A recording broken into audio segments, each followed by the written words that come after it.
Sicarii Sergeant. You know, I have very low expectations for you to begin with, but you didn't even meet those. I'm going to see your lesson is going to be a little bit more extensive than I'm willing to give, so I'm just going to do a couple of little highlight points regarding you. To begin with, it's very interesting that you want to use the actions of one white person towards any other white people. And you're even doing that in a very piss poor way. Let me give you an example. Norman Lear is a guy from was big in television in the 1960s and 1970s, and yet for some reason you want to paint me with his brush, which is okay, but just a question. I guess I'd be racist if I tried to apply the same standard for you, and that's okay. I understand that an even playing field is not something you're very good at working with, because we know that you're special. The whole thing with Freddie Roach is another thing that I find most fascinating. Um, it is very clear that you have never been inside of a boxing gym or an MMA gym or a Brazilian Jiu Jitsu gym. You do not know the way people speak to each other there. And they're not all butthurt and sensitive and cry the way that you do. Um, they got bigger issues to worry about. And I really expected better of you from that. But clearly, my expectations about your skill set was too high, so I do apologize for that. I should have also known, based on your round, rotund shape, you certainly have not been inside of an MMA, BJJ, or boxing gym. That's pretty obvious. Um, I also find it quite fascinating how you have no comments, no problem making comments about Asian people, white people, black people that do not agree with you, or any other people that simply do not agree with you, and you think that you could use all kinds of derogatory terms. I'm sorry if I use derogatory, I know that must be a big word for you.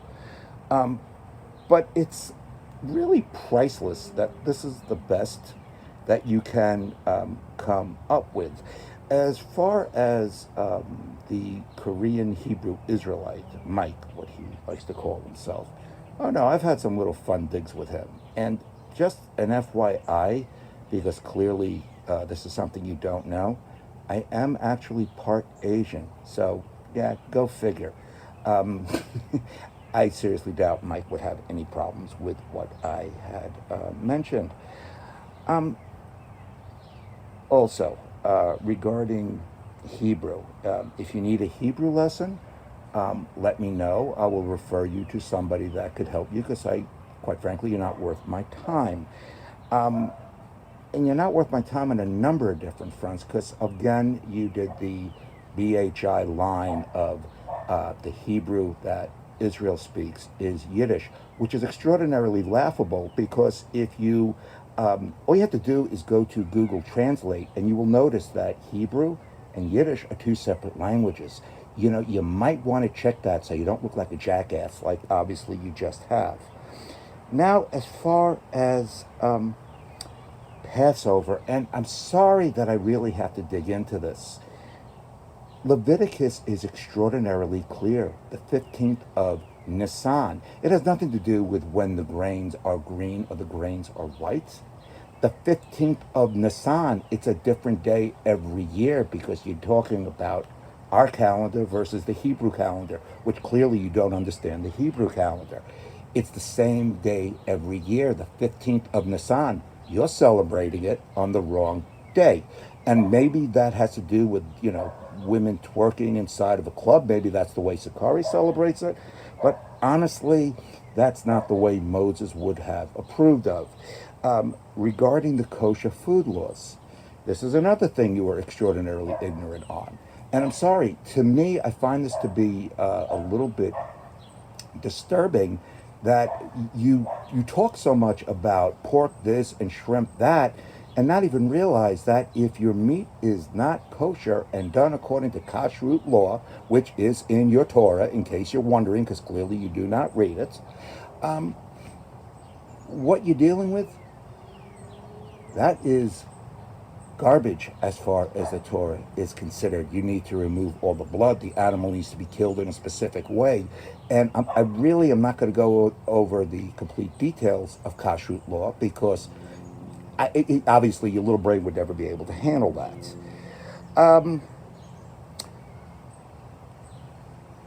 Regarding your Bible, because you obviously don't understand prophecy, so I figured I would educate you on this. You called Israel a wasteland. Of course, we see more of your ignorance, which is what I would expect. So here's a little Bible lesson for you.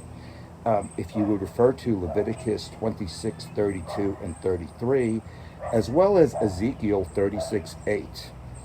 Okay? So I'm giving you a little combination of the privates and the Torah. This is good for you. And as far as Israel is concerned, as being a wasteland, as you called it, okay, this is where your stupidity is over the top. You realize that Israel is the only country that's going to have more trees now than it did 100 years ago in the world. Period. Period. I mean, please feel free to confirm all this. The irrigation that Israel has is off the charts. The fact that they are an exporter of food sort of says quite a bit. If you would actually, use that Google for something more than looking up strippers, you might be able to get some interesting information about that. I'll give you another prophecy, and I'm only going to give you two because I know that there's limits to what your, brain can accept. Again, your stupidity regarding Yiddish and Hebrew. What's really fascinating about this, Zephaniah 3:9 says that everyone is going to speak one clear language. Hebrew was revived in the late 1800s, early 1900s. Again, you could look this stuff up, and this way you don't sound as ignorant. And I feel like I'm helping you, because clearly you need this kind of help. And also you don't sound so foolish like you normally do. But there definitely is more than enough there to show that people from that spoke 80 different languages are now speaking Hebrew. That's a miracle, I would think. I mean, and again, you have trouble speaking English. And as far as being a Levite, well, this is where it gets very interesting. I won't even go into DNA evidence and stuff like that because I just don't see really where it's worth speaking science with somebody like you. But I could tell you that it does get passed down from father to son. And you are told that you are a Levite. And it was told to me, and considering that I have had rabbis in the family, that I've had family members that wrote Torahs, that I can go back 6, 7 generations, and my guess is it can go even further back than that. I guess that's pretty darn good. And considering the fact that I speak and read Hebrew, and the Torah, and the Tanakh, and you're using a KJV or a Christian Bible, I don't think you really have much to talk about on that front. So I find it laughable that you're even trying to use this as some kind of sticking point when you use a KJV. You wouldn't know Hebrew if it bit you on the ass. And let's really have a fun time here, because I know you had made a very interesting comment regarding Haiti and Dominican Republic and the 12 tribe charts, which to me is the ultimate clown show. And why do I say that? Very simple. You're saying that 2 tribes, Simeon and Haiti, Two tribes are living on this itsy bitsy little island, while Judah, massive Judah, is coast to coast. So I guess what you're saying is that your Levites and your Simeons, oh, I guess they're not very good at procreating now. Am I correct? I guess you could say the same thing about Benjamin, right?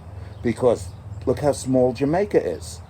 Okay, so quite frankly, what you're saying, Sergeant, it's extraordinarily laughable.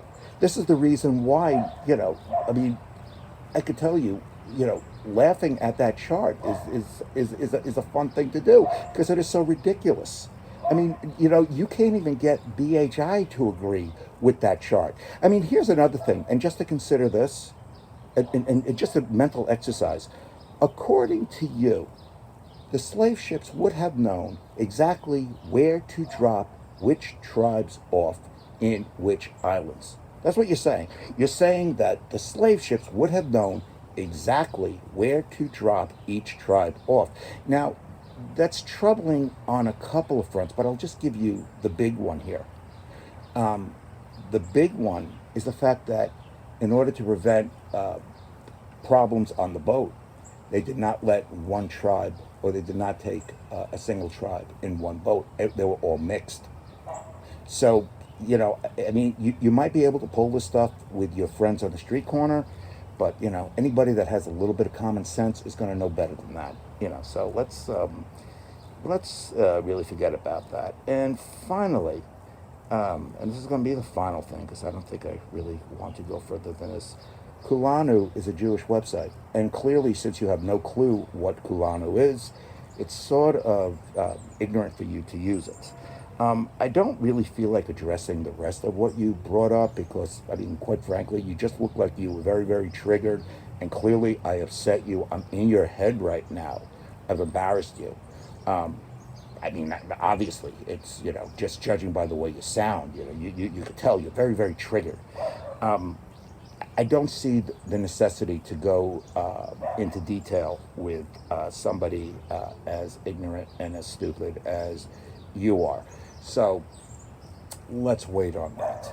Anyway, I hope your day is fine. And, give it a good, that's right, and bring it out. And, enjoy your day. Bye-bye now.